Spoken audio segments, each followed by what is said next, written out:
Great. Welcome to the H France webinar on scholarly publishing. We were on a panel together in New York in March, and I guess it was just so great that they asked us to come back and do it over Zoom.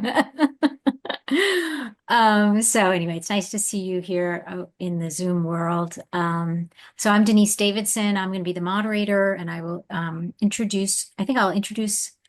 I was planning to introduce all our speakers at once, but since one of our speakers is not yet here, I think maybe we'll do it one at a time to give them a chance to join us. Anyway, so I am a professor in the history department at Georgia State. I work on 18th and 19th century French history, and I'm also the director of our Humanities Research Center. And so that means that I've gotten a lot of experience working with colleagues across the humanities and thinking about grant proposals and publishing that matters and so on. So anyway, but mostly I'm here just to kind of moderate and remind And people, she has a new book coming out. well, yeah, it just got sent off to the press, so it'll be a while still.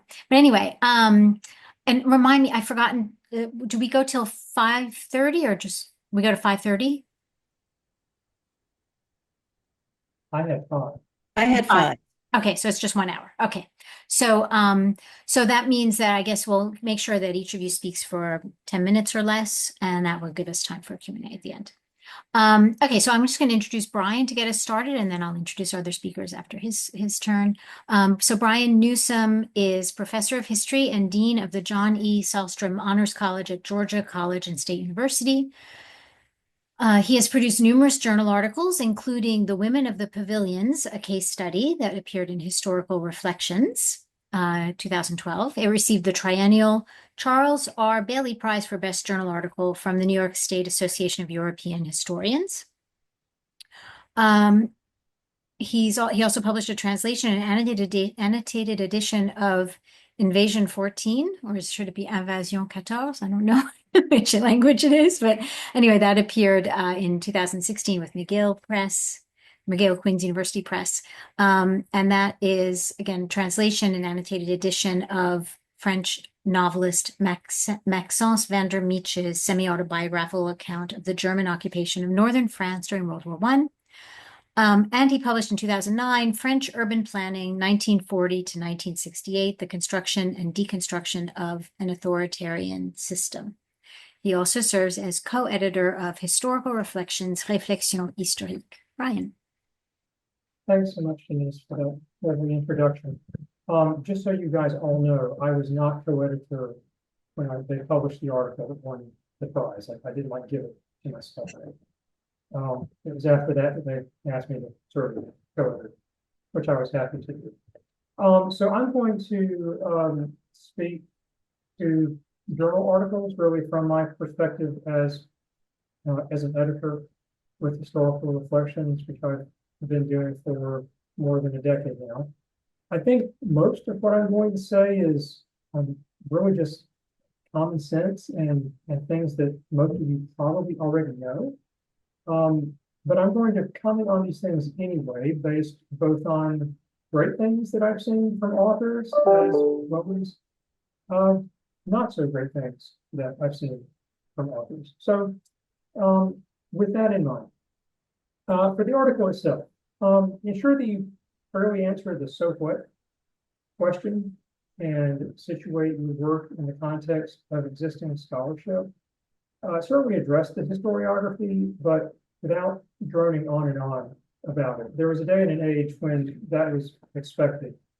And I think we're sort of moving away from it. You don't have to have 5 pages of historiography to demonstrate that you're making an important point and contributing to the work in the field.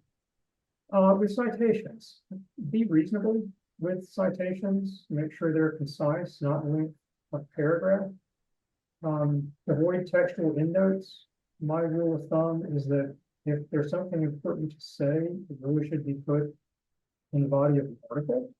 And if it won't fit there, then it's probably not essential and could be done without.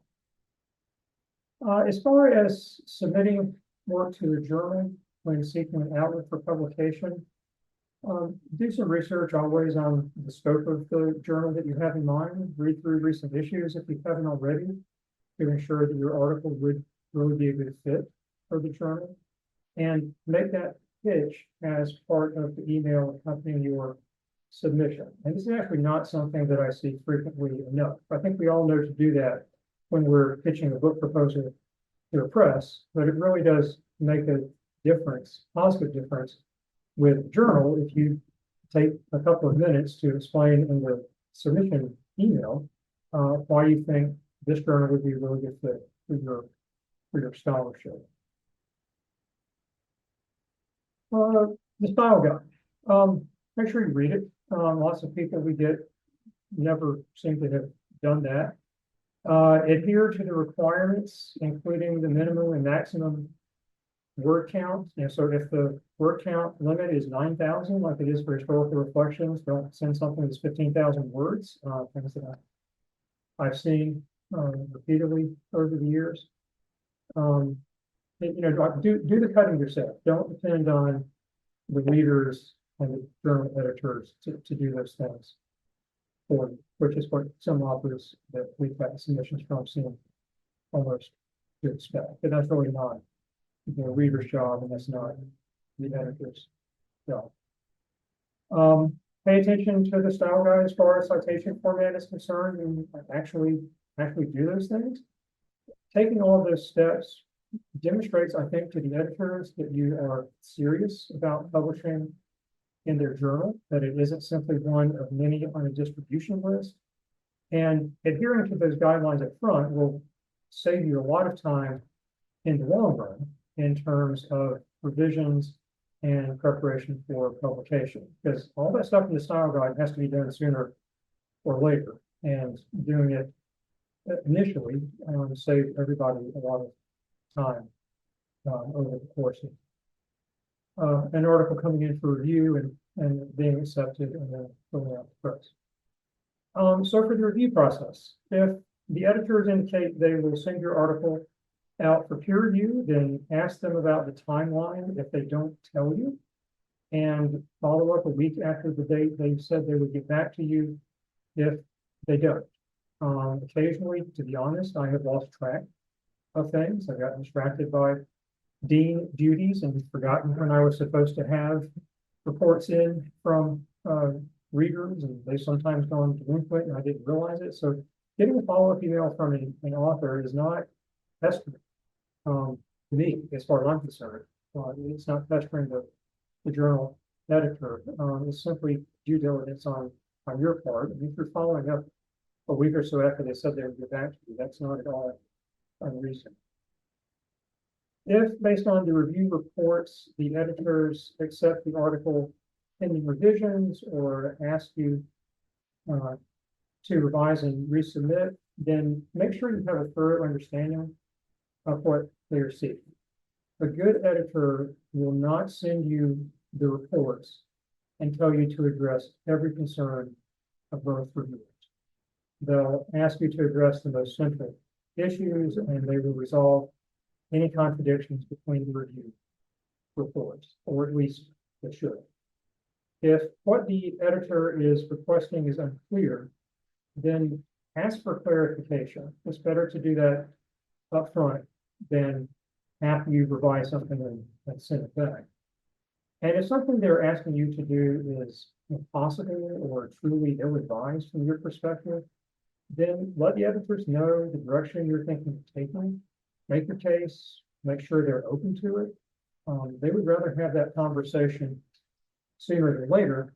And there's no sense in you wasting your time with revisions that are heading in the wrong direction. So I always ask if you're really not opposed. Ensure you know the deadline by which the editors would like to receive the revised article. If they don't tell you, ask. Stick to that deadline. But if something arises and you need an extension, then ask. Don't take the approach that so many students are prone to take with us these days and just goes to the editors. They will not appreciate that.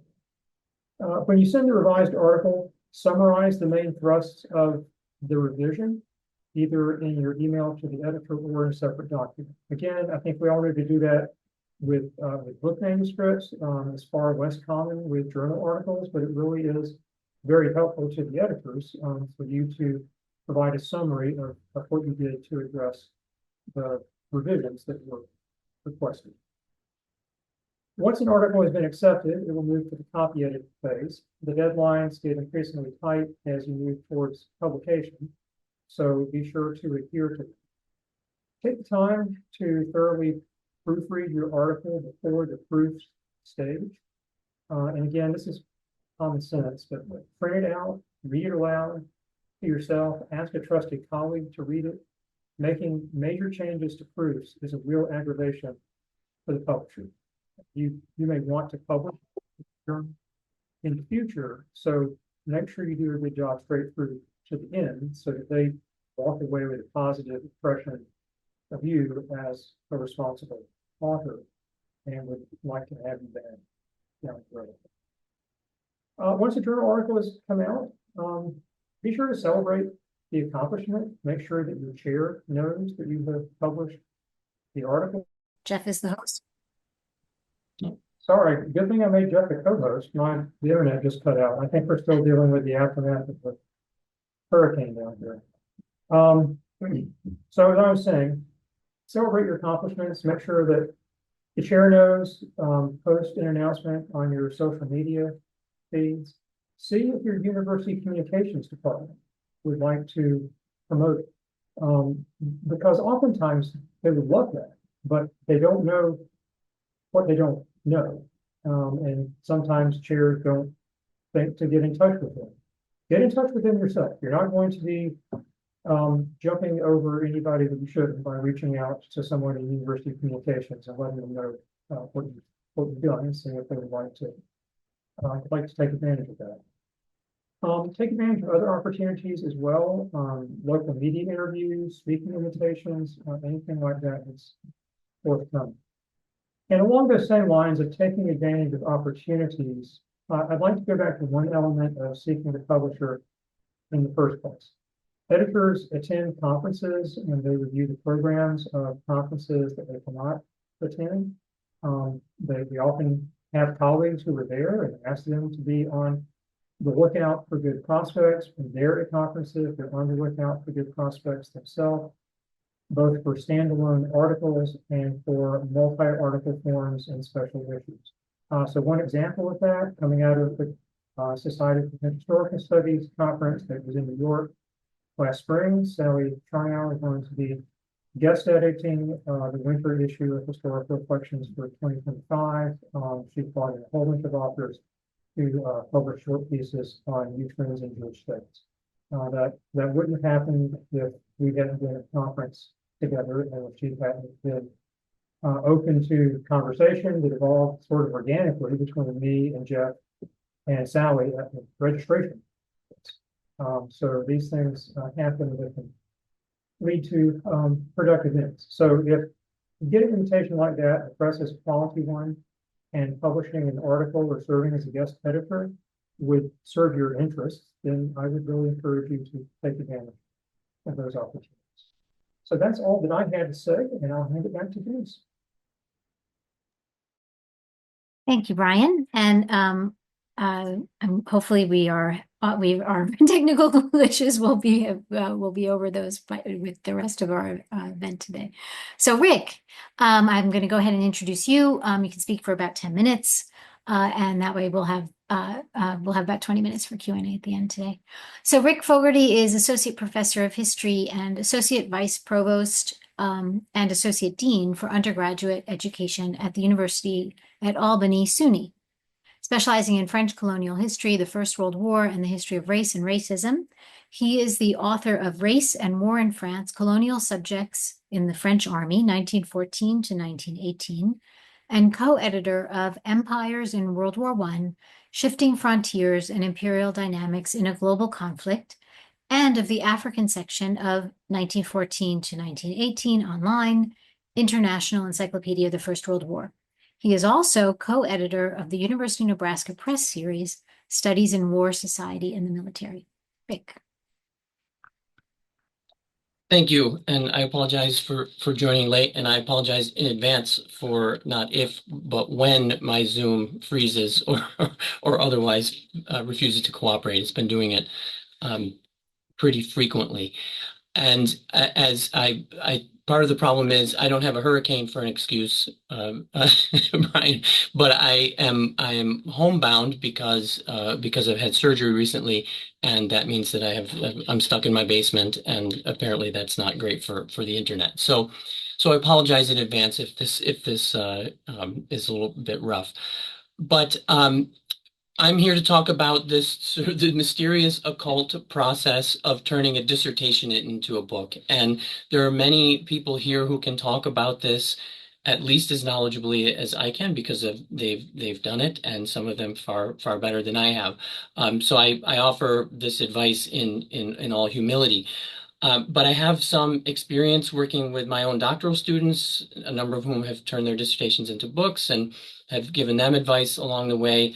I, as Denise said, I serve as a co-editor, series co-editor for the University of Nebraska Press, and so we're always fielding questions from writers of dissertations and also getting manuscripts from those folks. And so I'll draw on all of that experience to try to talk a little bit about what this looks like, and I'll preface this by saying especially for those of you writing a dissertation or those of you who have just written a dissertation, this conversation can be very frustrating, right? Because I mean you've written this huge study.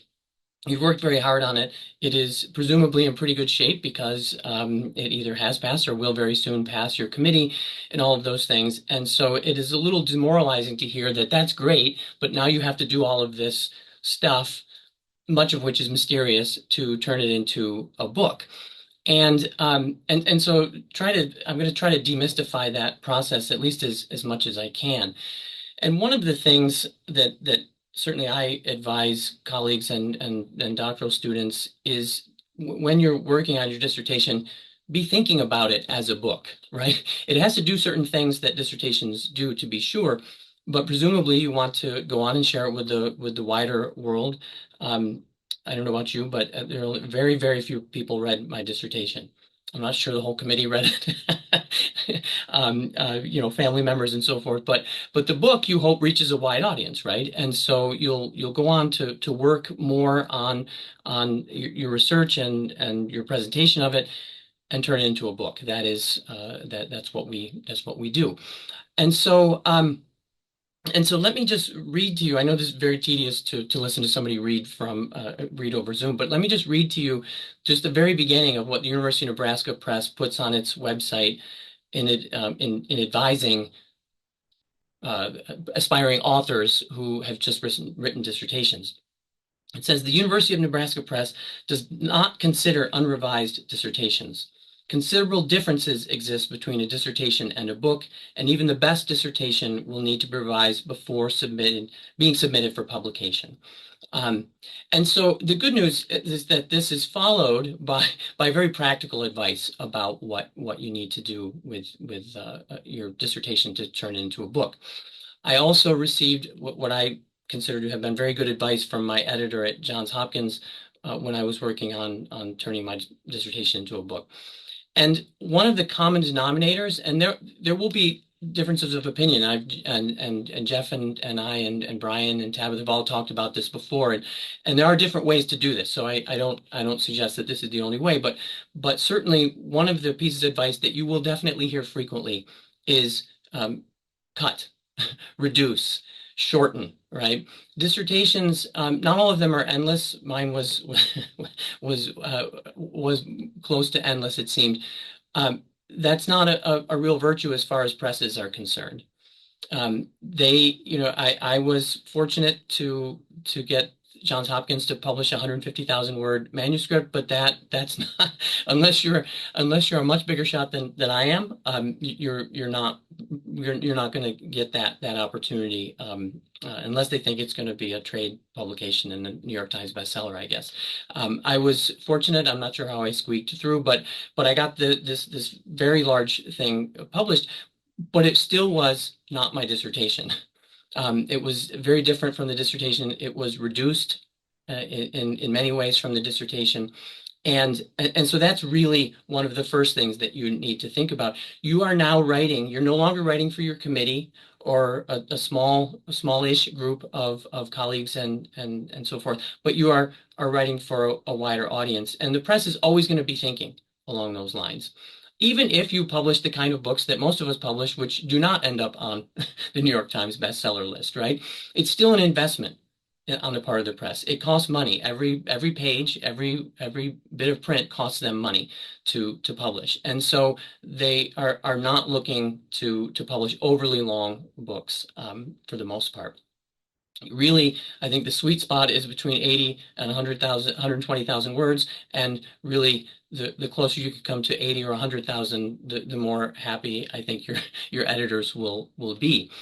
And it's not easy to say something that you feel is really robust and important in a sort of short format. But you need to be really thinking about lean prose, lean use of your examples. My editor at Hopkins always said, don't give one example, right? Don't give three or four when one will do, right? Those sorts of things. Don't overwrite, don't over argue, have the kind of confidence that you know what you're talking about, that you don't need to sort of nail down every single last reference, let's say, to prove a point that can be proven with a little bit greater efficiency. Um, one of the things that Nebraska goes on to tell you, and again, you can see this for yourself. You don't need me to go through it in great detail, but is to eliminate or drastically reduce, they say, the review of scholarly literature, right?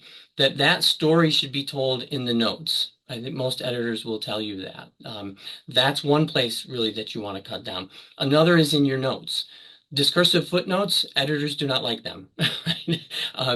As a general rule. Again, there are exceptions, but notes, as I have, well, what I keep in mind is notes are for sources, right? If it's important, it belongs in the text, right? If it's not important, it probably doesn't even belong in the notes. That sort of thing. So I think, really be thinking about audience when you're transforming a dissertation into a book. Think about efficiency, right? And then think about yourself as a self-confident scholar making an important contribution to the literature. And that, that takes some convincing. I think most of us, well, maybe there's some of us who have no self-doubt. I'm not one of them, but most of us have imposter syndrome at one point or another, trying to get behind these large projects and say something important to really smart people, like people who are in this audience. It can be quite intimidating. But you need to recognize that you spent years on this. You're the authority or one of the authorities, and you should speak confidently in that way. Um, I'm going to slip in here one of the pieces of advice that I got, which is also can be controversial to to some people, uh, but is a way, I think, of projecting that confidence, and that is in a very technical way, and that is don't use the passive voice, right? The passive voice will not be used by you anymore, right? Editors don't like it. It's a roundabout construction. It is also a sign of a sort of lack of self-confidence. You're coming at everything kind of backwards, you know. Oftentimes you're leaving a subject out. It may seem like a kind of pointy-headed, um, uh, pin-headed kind of point about grammar or style, but actually the active voice is the voice of somebody who's confident, and it's crisp and clear and direct, and that's the kind of thing the kind of advice that you, as I said, you won't just get it from me. I can be pointy-headed about that, but you can get that advice from editors as well.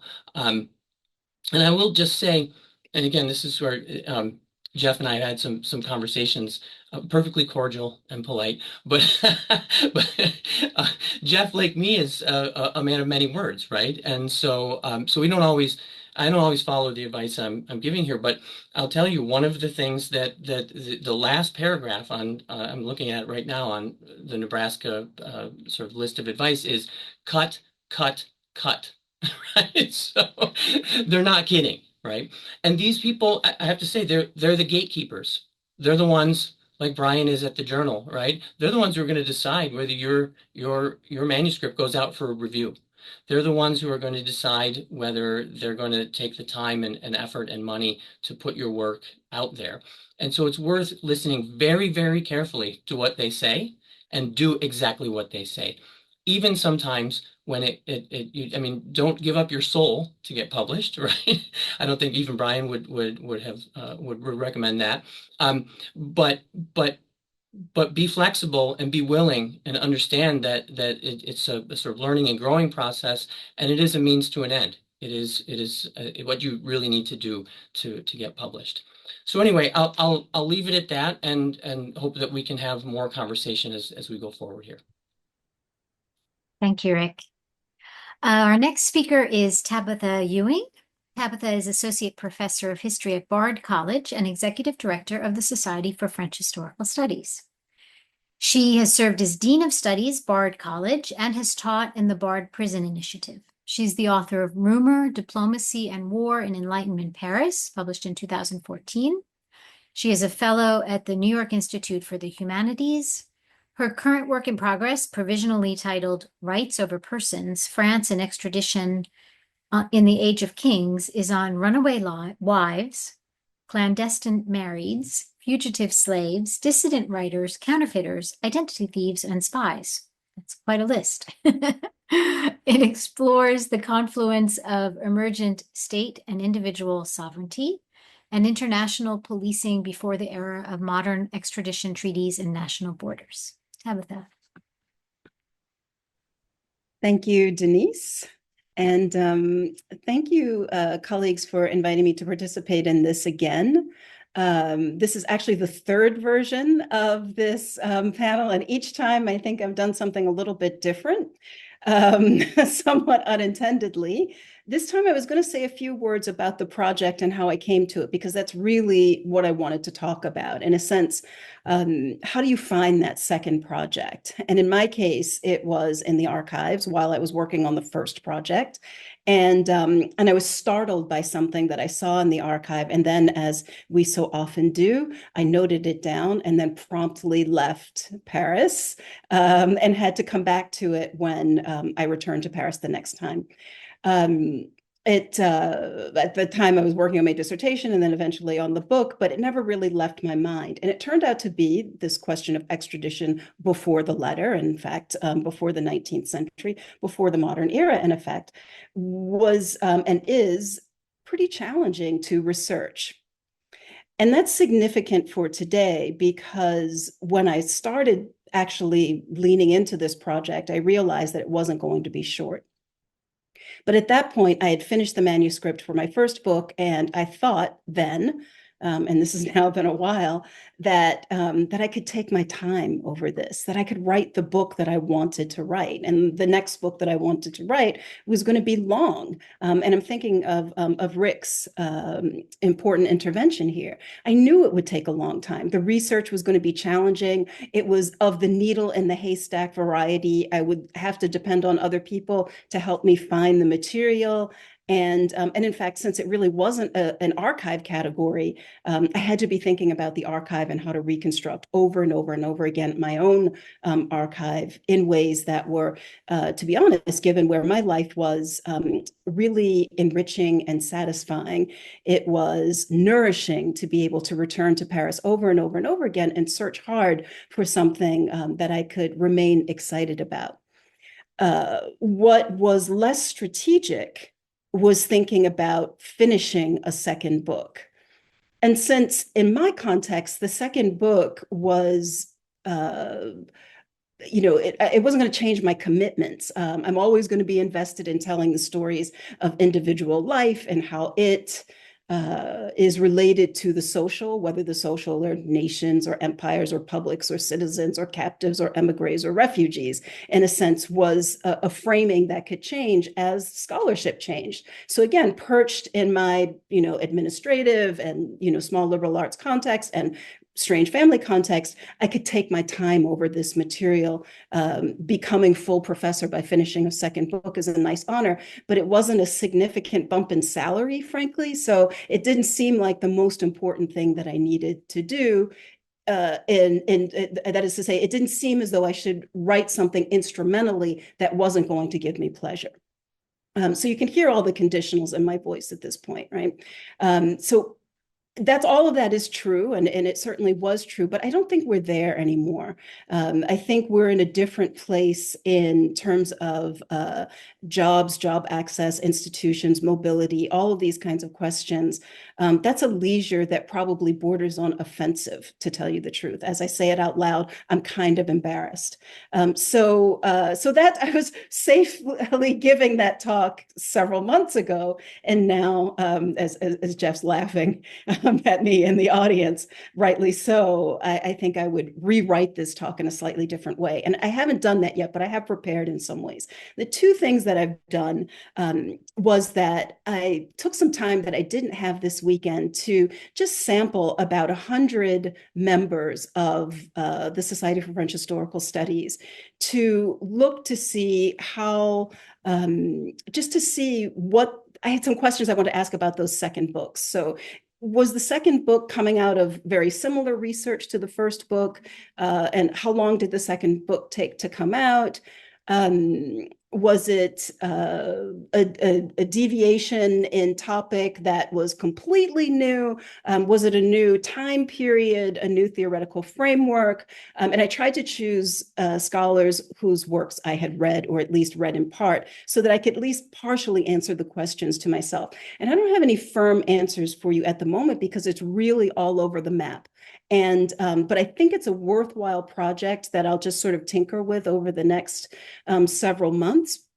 I think it would be worthwhile for us to know. Obviously, there are lots of scholarships and fellowships around sort of mid-career scholars that would be useful. The research has already been done, whether it's Mellon or Carnegie or whomever, ACLS as well. Maybe there are ways for us to kind of get some of this, but specifically for French historians, I think this is the best way to do it. And I'm going to pursue this because I think I'm intrigued by it. Part of what I'm noticing also gender differences, institutional, different kinds of institutions, but also timing. And this one really grabbed me. I'm thinking of a very important scholar in the field who once told me that he walked a dissertation over to a major university press, and then that dissertation was published. And then fast forward 15 plus years, the same very important scholar walked another dissertation over to the same university press and was turned down.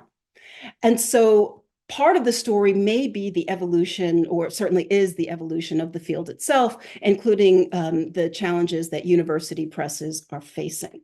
They're not getting the same kinds of subventions that they were once giving, and that has an impact on the number of pages you can publish and, of course, how many books you can publish. So my version of how I was doing things at my leisure may not be the ideal one. And so what I had wanted to do was, in fact, invite another colleague who I don't know super well, but whose work I really like, Alexia Yates, who has a first book on commercial real estate in Paris, and then a second book, which is a slim volume that looks at global commercial real estate in the same time period. And there's that trajectory of a shorter book that is more expansive and can speak to a much wider audience and suggest the significance of research that focuses on areas like our own, struck me as a much better model than my own. But Alexia wasn't available tonight to sub in for me, so I have to give this version of things and hope that I can answer your questions nonetheless, even if they're on questions that things that in my own version, I wouldn't necessarily suggest. The second thing that I did is I spoke with Elizabeth Duquette, who is, among other, besides being a literary scholar, is a historian, is also a developmental editor. And I've done that because I'd like for Elizabeth to help members of the Society and others who would like to participate in the Paris 2025 conference to get support for writing their abstracts, and support that would lead from abstract to strong paper at the conference to an article. And Elizabeth has agreed to do this on October 13th. And she told me, and I'll stop here, that her friend and colleague, Gordon Huttner, has done some really interesting work called the Second Book Project, which I knew nothing about until we spoke yesterday. And I'll just, just very quickly note that he is at the end of this important paragraph, he says, the decisive point is that the second book becomes transactive as well as transitional. So this sort of transactive quality of the second book is exactly the opposite of what I was suggesting when I started, and that I want to at least offer or suggest that becomes a second logic for the way that you decide what you write on. And we can talk more about that in the Q&A, but I'll leave it there and turn it over to Denise and Jeff. Thank you, Tabitha. Okay, and our last speaker is Jeff Horn. Jeff Horn was professor of history at Manhattan College. I am reading his text right now to you, so these are not my words. He is currently looking for work. He is the author or editor of 9 books and 41 book chapters and peer-reviewed articles, most recently, A People's History of the World, 1400 to the Present, that was published by Oxford in 2022. He's a former president of the Western Society for French Historical Studies and a 2-time former co-president of the Society for French Historical Studies with Sally Charnow. He is on the editorial boards of the Annales historiques de la Révolution française and Historical Reflections, Réflexions historiques, and reads proposals and manuscripts for numerous presses. He is currently working on a book titled The Terror, Revolutionary Government in the French Revolution, commissioned by Polity Books. Jeff. Hi, everybody. It's nice to see you. Nice to be part of the exchange once again. We're running a little late, so I'm going to kind of condense a little bit of what I had prepared. I think that what we want to really focus on in terms of thinking about publishing in where we are today is what we're doing it for. So Tabitha was talking about kind of a transactional way of thinking about it. And to a certain degree, we have to do some of that. We need to publish enough for our institutions to give us tenure, hopefully also promotion. And so paying very close attention to what that is and how that will work is, I believe, absolutely essential. But my task here is to talk about publishing different kinds of things: monographs, edited collections, reference books, textbooks, all of those different things. And part of what you have to think about is, how much time do you have? When I was chairing my department, I had 2 kids under the age of 6. I decided I couldn't write another monograph on economic history that I've been writing for 20 years, that I needed to do something that I could do in chunks, that I didn't need to spend a long period in Paris, and that I could kind of get my mind around without being able to really immerse myself in the way that I had in the past. So I ended up deciding to publish a book, research and publish a biography, which I really enjoyed doing. But it was a big difference from everything that I'd ever done before. So the lesson here that I'm trying to suggest is, don't let the perfect get in the way of the achievable. Figure out what you want to do, how long it's going to take you, how much time you have to give it, how much patience you have to work on a single topic for X amount of time, and use that as a way to guide what your strategy is going to be. I also think that we should also recognize who we are as individuals. One of my best friends is a scholar who really hasn't and maybe won't publish a second monograph, but he's published 40 essays. Some people are just natural essayists. They're not necessarily thinking of their subject in terms of books. So if that's not who you are, there's nothing wrong with that. I mean, you can often get tenure and promotion without a second book, that a certain number of articles can substitute. So again, the point is know yourself, know how long it takes you to do things, and how to go about doing them. I would also, and here this goes back to some of the things that both Rick and Tabitha were saying, I would not really ever try and write the big book on any field.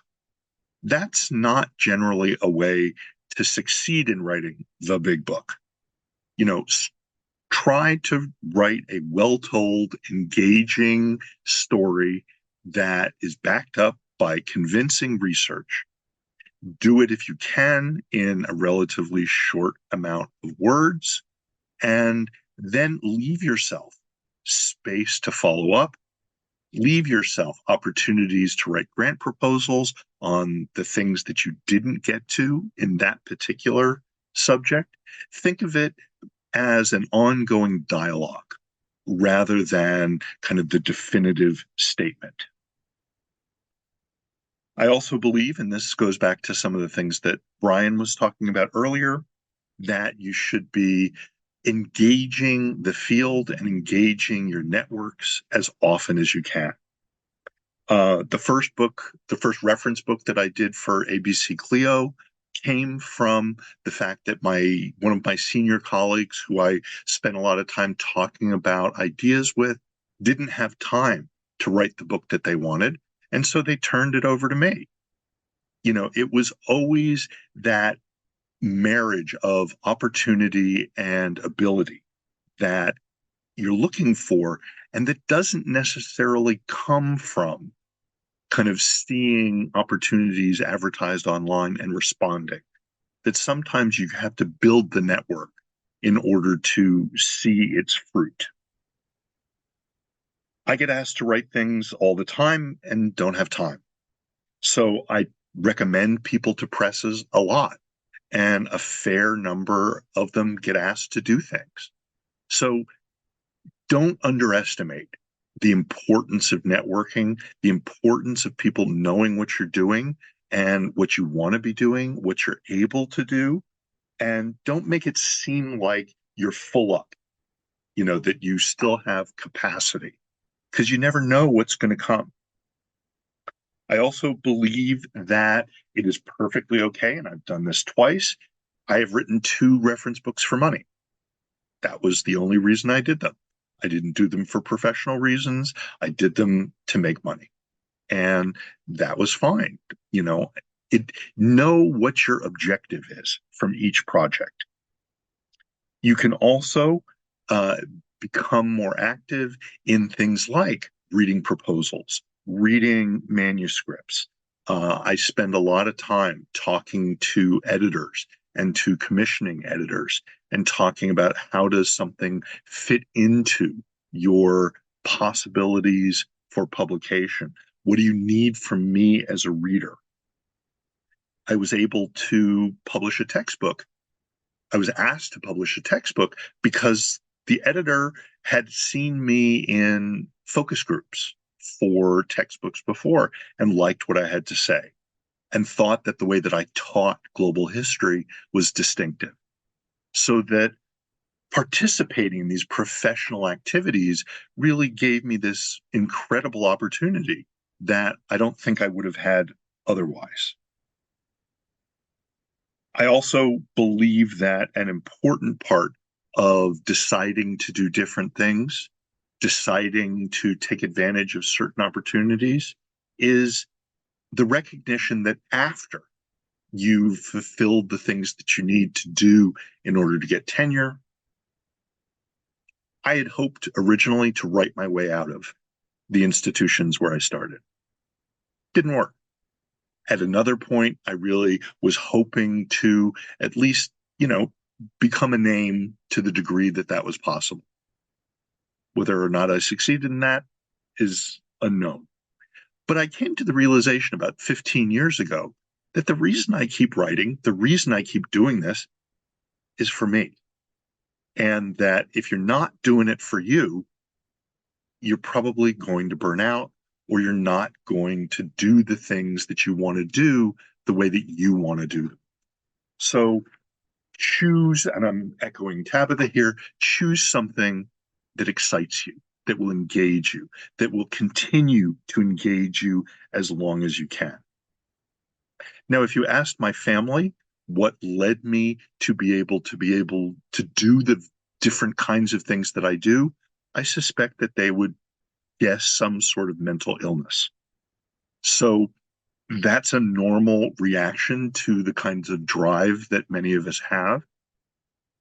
But the fact of the matter is, the only mental illness that I've got on this particular subject, we can have a discussion about others if you'd like, is the fact that I love doing this and the fact that I like doing it in different ways. I don't have the patience to work on one book for 20 years. I wouldn't want to do that. I like to learn about something, write it up, and move on. So I'm hoping that after I'm finished, we can write that up and go to questions. Thanks, everybody. Thanks, Jeff. And yeah, nice transition. So we'll move over to the question and answer phase. And so if anyone would like to ask any of our presenters a question or all of them.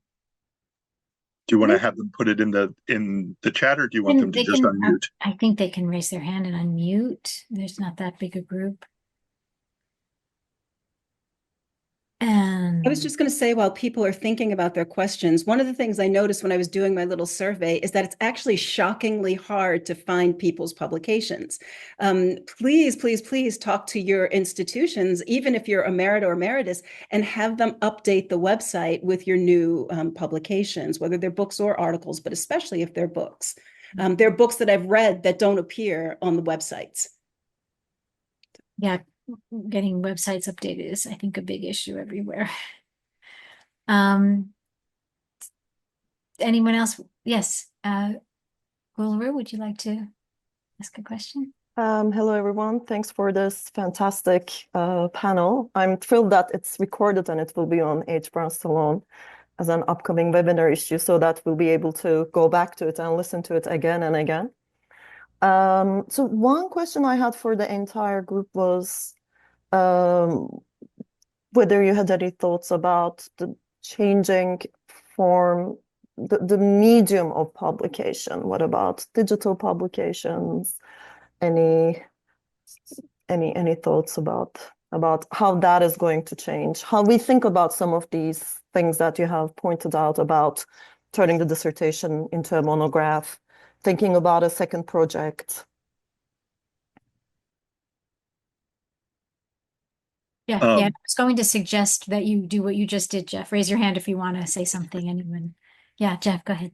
I think that's a really important question, Guru. I'm really glad you asked it. One of the things that at my own institution or former institution that I did was to try and get the promotion and tenure guidelines updated so that digital publications could be vetted in a coherent and consistent fashion. It's a real issue and needs to be fought at several levels. One level is, of course, at the kind of top level of our professional organizations, and I have no doubt that Tabitha is playing an important role in that conversation. But there's also the role within institutions. We had several people who prompted us to say, to figure out how to clarify our rules, because they said, would this count? And this was several different things. And so we had to define what it was, publicize it, and make sure that everybody understood that it was a possibility, but only under certain guidelines. I think that institutions are somewhere between 10 and 25 years behind the times here, and that fight is going to be pushed, I hope, by the meta level, but fought out on an institutional level. So it's something that we senior people need to do more effectively on behalf of the rest of the profession. If I could just follow up on that, I think, you're really caught.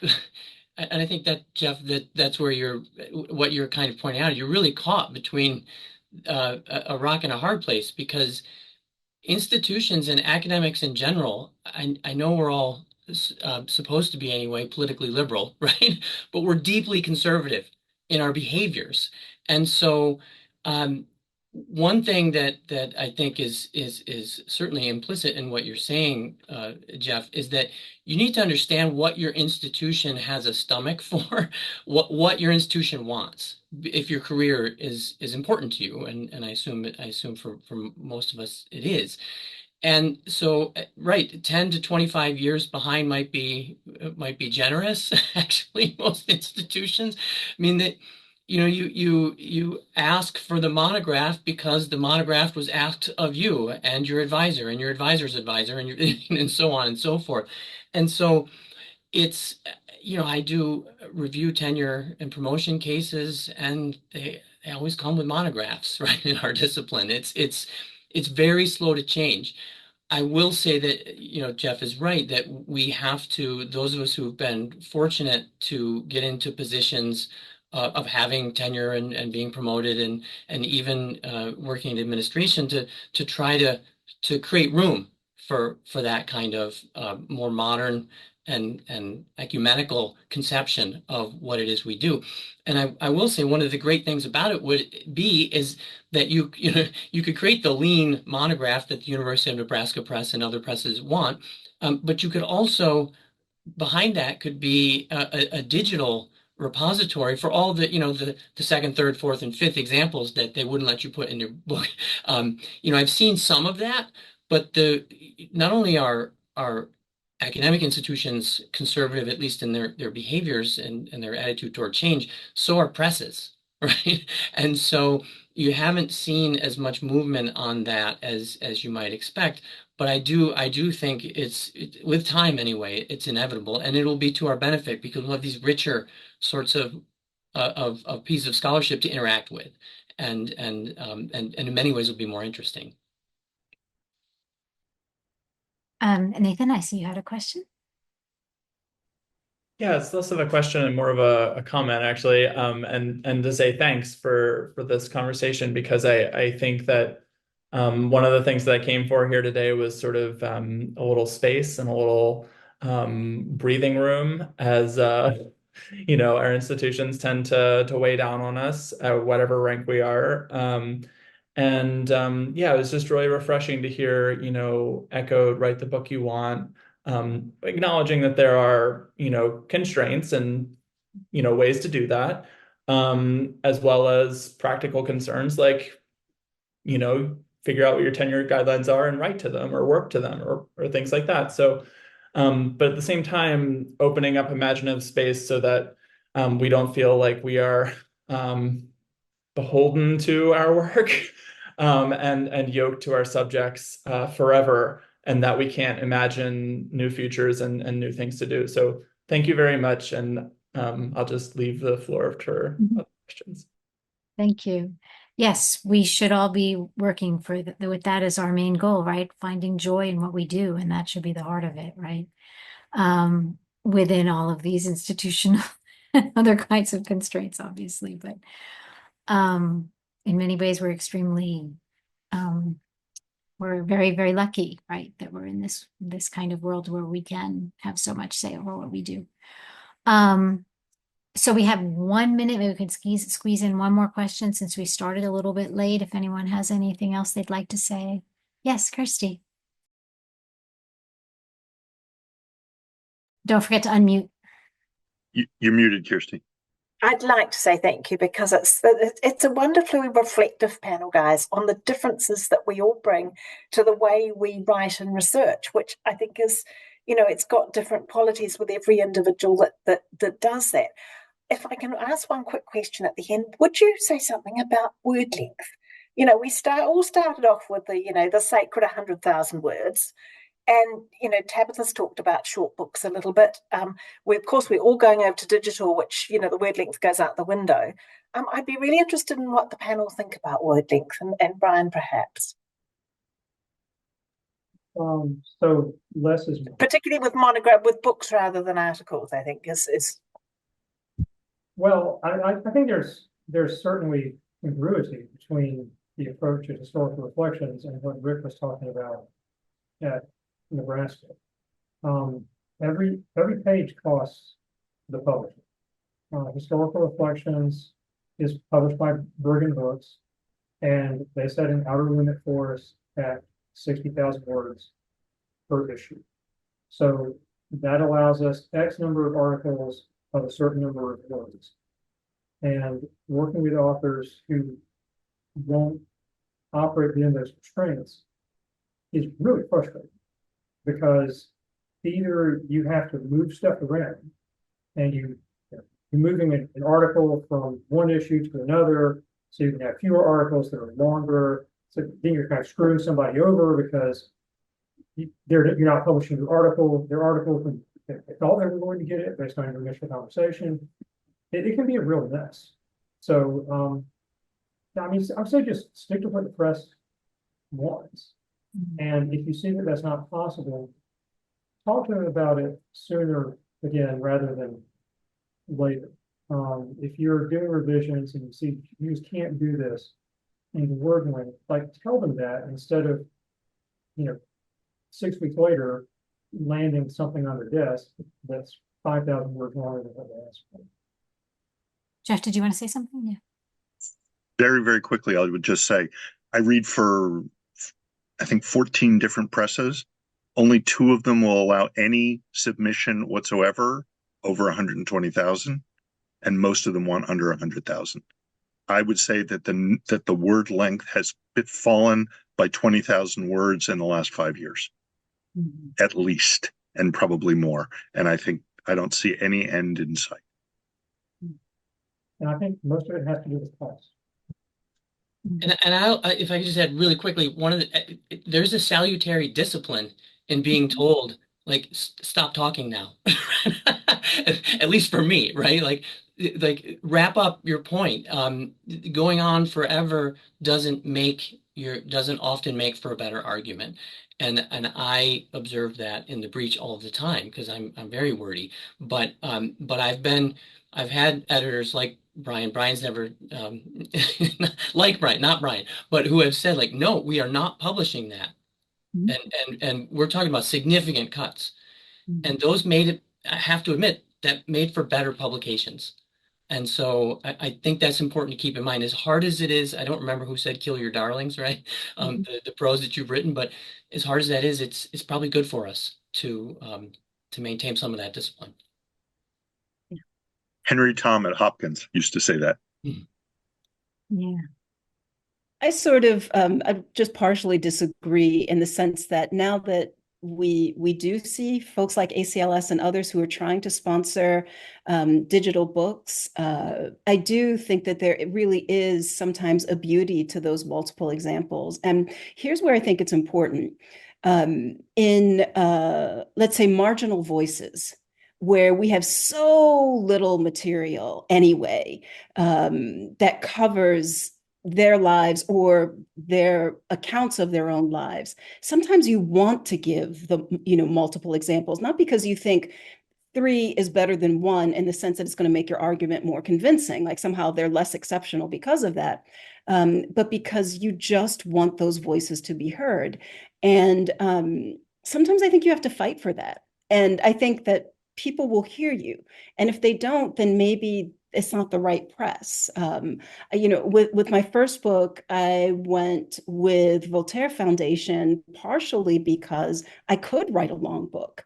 And because I was writing on rumor and it was really hard to pin down, I did feel as though I needed lots of examples in order to make my case. And it probably would be a better book if it had been shortened a little bit. But I think in principle, I wasn't wrong. So I respect what everybody's saying out there. And I'm sure every editor friend I have would be cringing as I said this, but some part of me feels really committed. If you really feel it needs to be said, I hope you'll find the place to make sure that it is.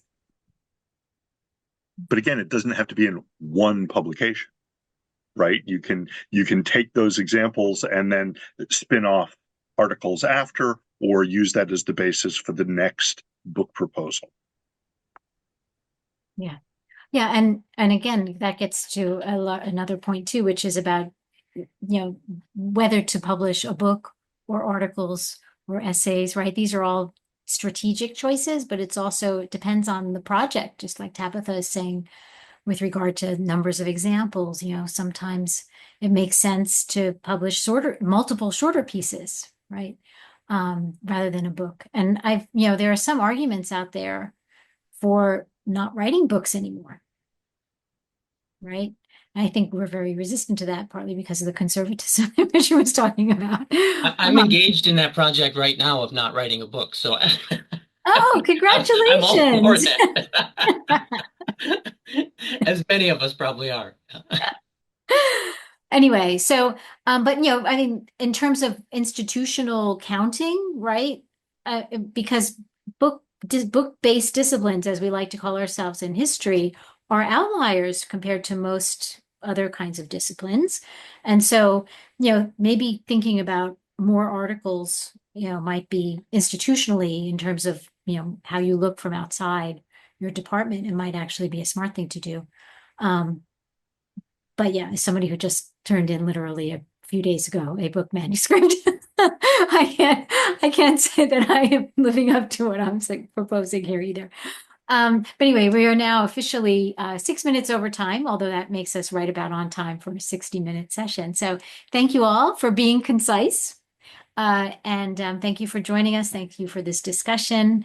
And reach out to any of us if you want to follow up on something. And otherwise, yes, this will be posted on HBrants. And again, thank you all. Thank you very much. Thanks to everybody for coming. Really appreciate it. Thanks, everybody. Thanks, everyone. Bye now. Thank you. Bye.